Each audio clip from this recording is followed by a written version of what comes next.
இது என்ன நியூஸ்ன்னு பார்த்தீங்கன்னா பல பேருக்கு தெரிஞ்சிருக்கும், பல பேருக்கு தெரிஞ்சிருக்காது. ஸோ இப்போ நான் சொல்கிறேன். சென்னையில் பார்த்தீங்கன்னா அடையார் ஃப்ளைஓவர் கிட்ட நைட்டு பார்த்தீங்கன்னா இந்த தூய்மை பணியாளர்கள்லாம் இருப்பாங்க. அவங்க வந்து ரோடெலாம் கூட்டிகிட்டு இருந்தாங்க. ஸோ அவங்க கிட்ட பார்த்தீங்கன்னா ஒரு பையன் மிஸ்பிஹேவ் பண்ணியிருக்கான். இந்த பையன் பார்த்தீங்கன்னா 25 வயசு, இவன் பார்த்தீங்கன்னா ஆந்திராவை சேர்ந்தவன் அப்படிங்கிறது இது முடிவில் கண்டுபிடிச்சிருக்காங்க. இப்போ வந்து அவன் மேலே கேஸ் ஃபைல் பண்ணியிருக்காங்க. ஸோ இது ஒரு கேவலமான செயல். அந்த பெண்ணு பாவம்னா வந்து யாரையோ கூப்பிட்டுருக்கணும். அவனுக்கு என்ன துணிச்சல் இருந்தால் இந்த மாதிரி சிசிடிவி கேமரா எல்லாமே இருக்குது.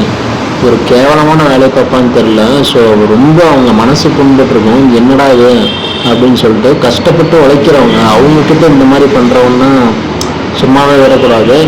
ஸோ இன்னும் கவர்மெண்ட்டில் என்ன ஆக்ஷன் எடுப்பாங்கன்னு பார்க்கலாம். இப்போதைக்கு அவன் மேலே கேஸ் ஃபைல் பண்ணியிருக்காங்க. அந்த பையன் பார்த்தீங்கன்னா ஆந்திராவை சேர்ந்த பையன். அவனோட